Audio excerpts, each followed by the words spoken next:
Ejemplo de planificación es el siguiente.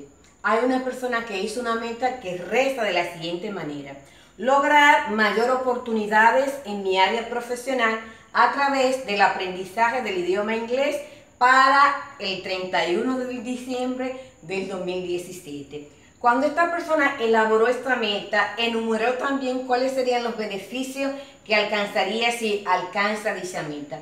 En primer lugar, conocer el inglés le permitiría poder accesar a un mejor empleo del que tiene actualmente. No solamente le permitiría un mejor empleo, sino que le permitiría conocer una cultura mucho más amplia que la que domina en este momento.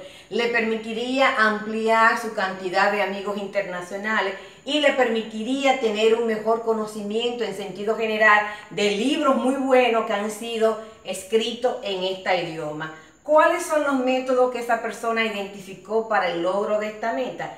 Ella tomó la decisión de que para aprender este idioma tendrá que inscribirse en un curso intensivo de inglés.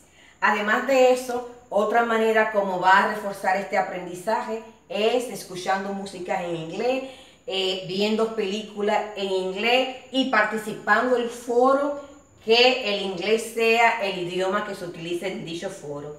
Para eso, con los recursos que esa persona identificó y con los cuales cuenta, está la cantidad de libros que existen para ello y los libros que le tendrán que poner en este curso de inmersión que va a hacer.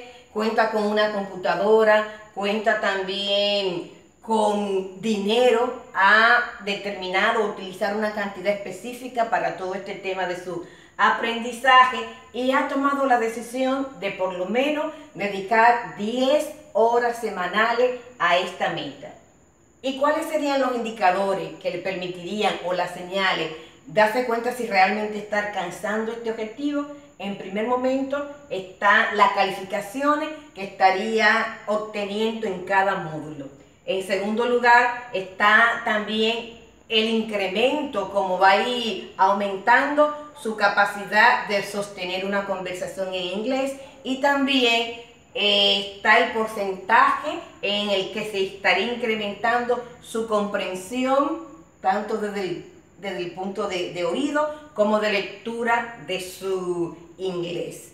Estas son las estructuras, estos son los pasos de esta estructura: identificación de la meta, determinar beneficios, establecer los métodos, establecer los recursos y, ¿por qué no?, seleccionar los indicadores que nos ayudarán a alcanzar esta meta. Espero que con este ejemplo tan simple hayamos logrado comprender mejor esta estructura y que la estemos utilizando durante este año. Muchísimas gracias.